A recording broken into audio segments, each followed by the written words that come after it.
तयारीने हा सोहळा आयोजित करण्याच्या सूचना आपल्याला दिलेल्या आहेत आणि आपल्या धाराशिव जिल्ह्यामध्ये जी आपल्याला पार्श्वभूमी आहे की या ठिकाणी आपण अतिशय सर्व समाजाच्या सहभागानं आपण हा जो सोहळा पार पाडत असतो याच्यामध्ये इतरसुद्धा बऱ्याचशा विधायक ॲक्टिव्हिटी नागरिक घेत असतात. जसं या ठिकाणी मी रेणुका ब्लड बँक आणि हेडगेवार रक्तपेढी आणि स्थायी सामाजिक संस्था यांच्यामार्फत रक्तदानाचा अतिशय आणि बऱ्याच मोठ्या प्रमाणात नागरिक या ठिकाणी रक्तदान करताना दिसत आहेत.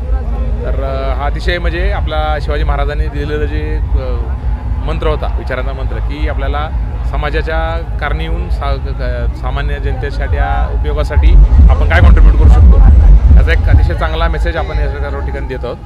पुन्हा एकदा सर्व आपल्या जिल्ह्यातल्या नागरिकांना शिवजयंतीच्या शुभेच्छा आणि धन्यवाद.